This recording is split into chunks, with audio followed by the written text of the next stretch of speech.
प्रस्तुत है विधानसभा में आज हुई कार्यवाही की समीक्षा। लेखक हैं दैनिक सन्मार्ग के संपादक ज्ञान रंजन कुमार।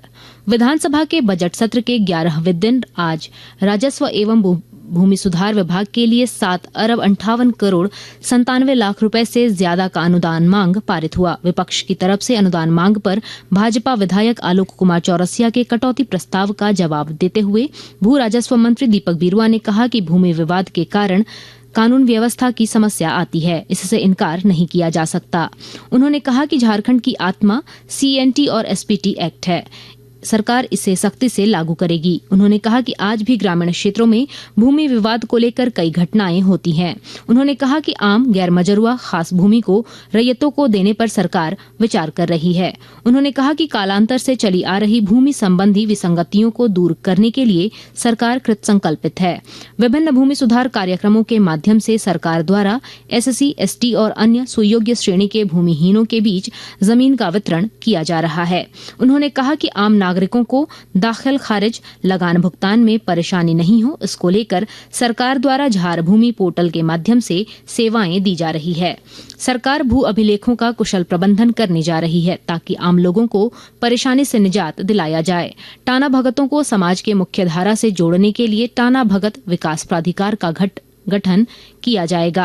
उन्होंने कहा कि सरकार ने मानकी और परगनैत की सम्मान राशि को प्रतिमाह 3,000 रुपए से बढ़ाकर 6,000 रुपए किया है। इसी प्रकार मुंडा एवं ग्राम प्रधान की सम्मान राशि को 2,000 से बढ़ाकर 4,000 रुपए किया है।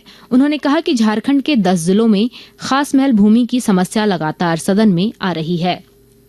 सरकार ने खास महल जमीन के लीज नवीकरण एवं अन्य संबंधित मामलों पर त्वरित कार्रवाई करने के लिए सदस्य राजस्व परिषद की अध्यक्षता में एक समिति का गठन किया है। इससे पहले भू राजस्व विभाग के अनुदान मांग पर कटौती प्रस्ताव लाते हुए भाजपा विधायक आलोक कुमार चौरसिया ने कहा कि झारखंड में CO कार्यालय सबसे बड़ा भ्रष्टाचार का अड्डा बना हुआ है। पलामू प्रमंडल के खास महल भूमि बड़ी समस्या है, इस पर सरकार ध्यान दे। चर्चा में भाग लेते हुए झामुमो विधायक हेमलाल मुर्मू ने कहा कि संताल परगना में SPT एक्ट का सख्ती से पालन कराया जाए। भाजपा विधायक नवीन जायसवाल ने कहा कि CO कार्यालय में व्याप्त लूट के कारण सरकार को प्रतिवर्ष करोड़ों रुपए के राजस्व का नुकसान हो रहा है। विधायक राजेश कश्यप ने कहा कि जमीन मामले में हो रही गड़बड़ी को रोकने के लिए सरकार उड़न दस्ता बनाए। विधायक सुरेश पासवान ने कहा कि देवघर में किसी भी अंचल में दाखिल खारिज का काम नहीं हो रहा है। चर्चा में प्रदीप यादव, जयराम महतो, सरयू राय, जनार्दन पासवान, कल्पना मुर्मू ने भाग लिया। इससे पहले प्रश्नकाल के दौरान झामुमो विधायक हेमलाल मुर्मू ने झारखंड में आदिवासी एवं पिछड़े जिलों में नए उद्योग लगाने की मांग की।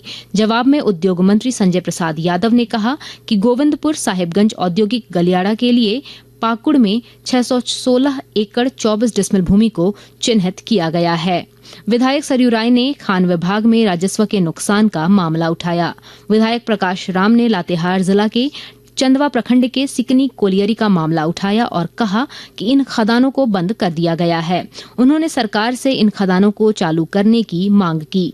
जवाब में प्रभारी खान मंत्री योगेंद्र प्रसाद ने कहा कि मार्च महीने में कैबिनेट में प्रस्ताव लाकर सिकनी कोलियरी का अवधि विस्तार करेंगे। विधायक स्टीफन मरांडी और प्रदीप यादव ने ध्यानाकर्षण का प्रस्ताव के माध्यम से गोड्डा में अडानी पावर के द्वारा SPT एक्ट के खुल्लम खुल्ला उल्लंघन का मामला उठाया। अभी आप सुन रहे थे विधानसभा में आज हुई कार्यवाही की समीक्षा। लेखक थे दैनिक सन्मार्ग के संपादक ज्ञान रंजन कुमार।